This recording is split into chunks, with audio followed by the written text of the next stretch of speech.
Iniciando de onde paramos, vamos para o princípio 2.4, o tópico 2.4, que é o princípio da anterioridade.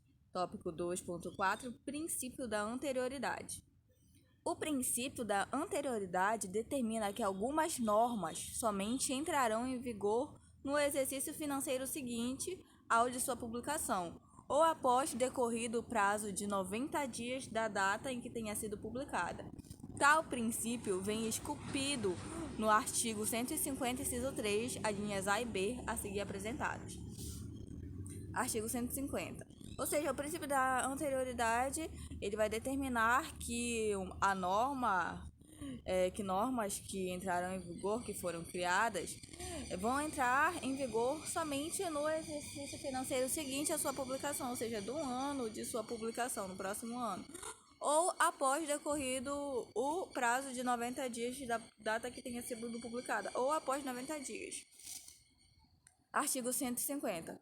Sem prejuízo de outras garantias asseguradas ao contribuinte, é vedada à União, aos Estados e ao Distrito Federal e aos municípios. Inciso 3º.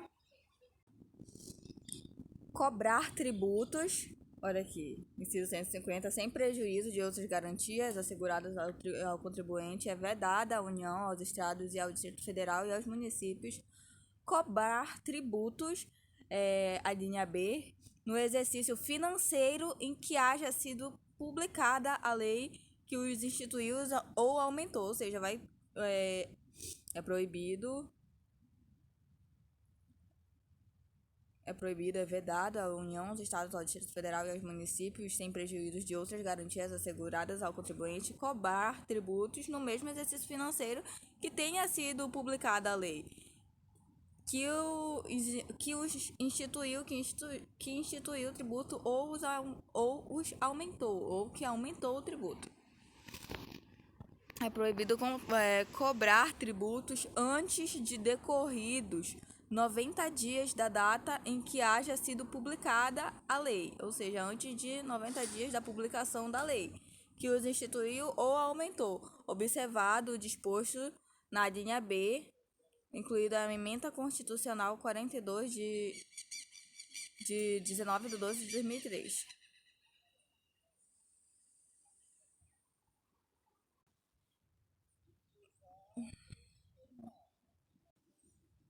Parágrafo 1º.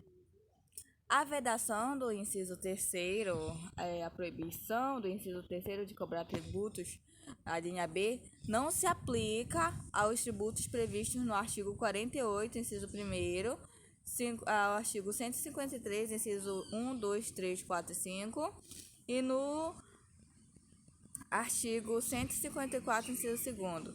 E a vedação do inciso 3º, a linha C, não se aplica aos tributos previstos no artigo, aqui, ó, esse inciso 3º de 90 dias, não vai se aplicar aos impostos previstos no artigo 155, inciso 3º, 156, inciso 1º, redação dada pela Emenda Constitucional de 19 de dezembro de 2003, Emenda Constitucional número 42.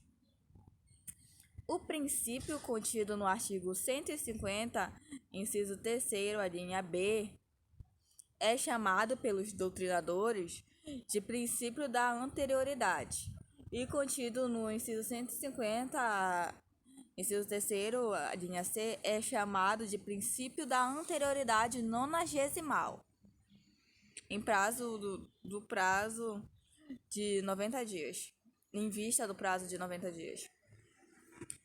Em razão de ser do princípio da a razão de ser do princípio da anterioridade nas palavras de Machado. De acordo com Machado, a razão de ser do princípio da anterioridade a lei fiscal há de ser anterior, a lei fiscal há de ser anterior ao exercício financeiro, em que o Estado arrecada o tributo. Com isso, se possibilita o planejamento anual das atividades econômicas, sem o inconveniente da insegurança pela incerteza quanto ao ônus tributário a ser considerado, ou seja, A lei fiscal decorre do exercício anterior em que o Estado arrecada tributo, ou seja, não quer prejudicar o planejamento anual, que é um planejamento anual das atividades econômicas, com o inconveniente da insegurança e da incerteza quanto ao ônus tributário, o quanto ele irá arrecadar de tributos. Isso também é uma garantia para o próprio contribuinte. Observação: no Brasil, o exercício financeiro coincide com o ano civil, ou seja, inicia-se em 1º de janeiro e termina em 31 de dezembro. O ano civil é 365 dias e o ano comercial de 360. Inciso 2. Tópico 2.5, princípio da irretroatividade da lei. Tópico 2.5, princípio da irretroatividade da lei. Ah, caramba! A Constituição determina que não pode o legislador fixar prazo de vigência da lei em data anterior ao da publicação. Ou seja, se tu lançou uma lei agora, ela não pode entrar em vigência antes de tu ter lançado ela. É meio que o princípio da objetividade, né? Que é óbvio. Brincadeira. Ai, nossa, isso tem graça. O princípio da irretroatividade da lei. Uma lei fixada, o legislador não pode fixar um prazo de vigência de uma lei à data anterior de sua publicação, uma vez que vigora entre nós o princípio da irretroatividade da lei. Princípio este contido no artigo 5º da Carta Magna, inciso 36. A lei não prejudicará o direito adquirido, ato jurídico perfeito e coisa julgada.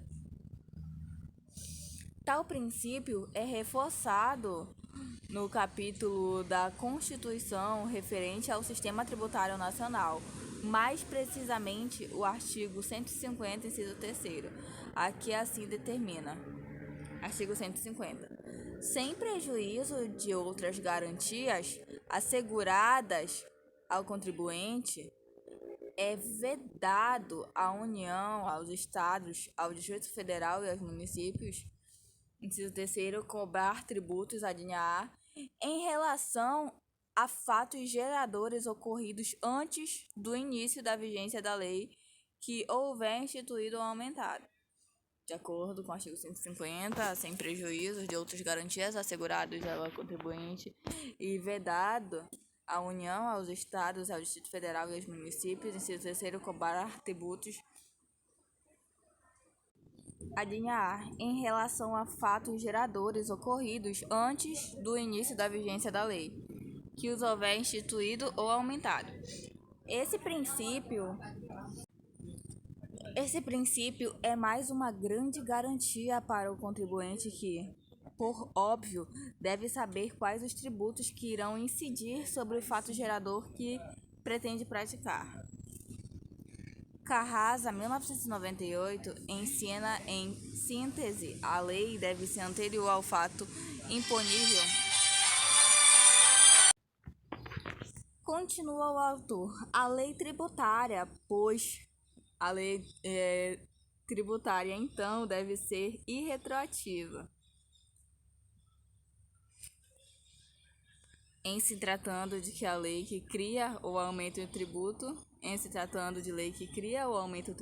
essa regra é absoluta, isto é, não admite exceções, ou seja, a lei é irretroativa, a irretroatividade da lei não admite exceções. Vamos entrar no tópico 2.6, princípio republicano. Tópico 2.6, princípio republicano.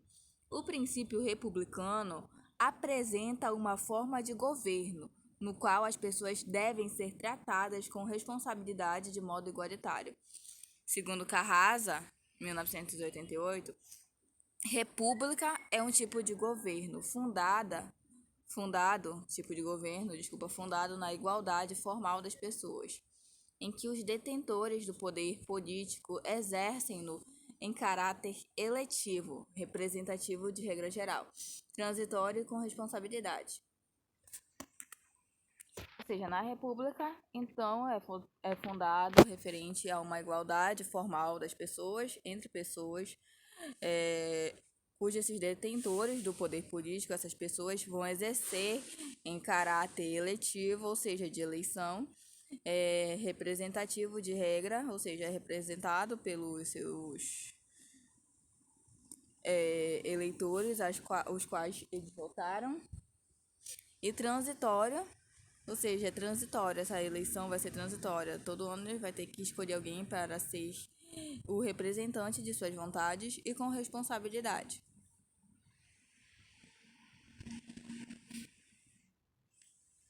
Verifica-se que o princípio republicano vai permear por outros princípios do direito, como os da igualdade, capacidade contributiva, entre outros. Carrasa, 1988. Diz que o princípio da capacidade contributiva, olha, a Carrasa vai explicar um pouquinho sobre o princípio da capacidade contributiva, que informa a tributação por meio de imposto. Hospeda-se nas dobras do princípio da igualdade e ajuda a realizar no campo tributário os ideais republicanos. Realmente é justo e jurídico que quem, em termos econômicos, tem muito, pague proporcionalmente mais imposto do que quem tem pouco. Quem tem maior riqueza deve, em termos proporcionais, pagar mais imposto do que quem tem menor riqueza. Inciso 2.7. Princípio federativo. Inciso 2.7. Tópico 2.7. Princípio federativo. Tópico 2.7. Princípio federativo. O Brasil é uma república federativa, sendo certo que a forma federativa é uma cláusula pétrea. Olha, o Brasil é uma república federativa, sendo certo que a forma federativa é uma cláusula pétrea da Constituição Federal, ou seja, não pode ser alterada. Para garantir a estabilidade da federação, o Constituinte determinou o seguinte. Artigo 151. É vedado à União, é proibido à União, artigo 151, instituir tributo que não seja uniforme em todo o território nacional ou que implique distinção ou preferência em relação ao Estado ou ao Distrito Federal ou ao município, em detrimento de outro, admitida a concessão de incentivos fiscais destinados a promover equilíbrio do desenvolvimento socioeconômico entre as diferentes regiões do país. Ou seja, é proibido a União instituir um tributo que cause a distinção ou a preferência por outro estado, outro território, outro distrito federal, em detrimento de outro, né? Admitida a concessão, claro, pode haver incentivos fiscais a determinada região destinados a promover o equilíbrio do desenvolvimento socioeconômico. Ainda é vedado à União, é proibido à União tributar a renda das obrigações da dívida pública dos estados, ou seja, tributar, pegar um tributo referente à renda das obrigações da dívida pública do Estado. Tributar a renda da dívida pública do Estado, do Distrito Federal e dos municípios, bem como a remuneração, é proibido a remuneração e os proventos dos respectivos agentes públicos em níveis superiores aos que fixar suas obrigações e para seus agentes. Ou seja, é proibido tributar renda das obrigações da dívida pública, ou seja, tributar a dívida pública dos estados, do Distrito Federal e dos municípios, bem como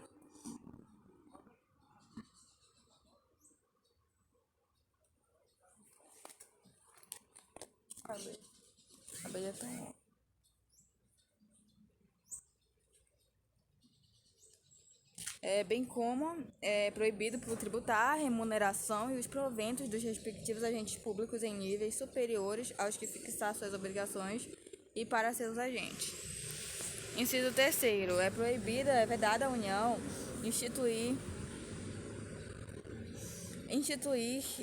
isenções de tributos para a competência dos estados. É proibida a União instituir isenções de tributos da competência dos estados, do Distrito Federal ou dos municípios. Ou seja, ele só pode instituir isenções para ele mesmo, para a própria União. A gente vai parar bem aqui porque eu preciso ir embora.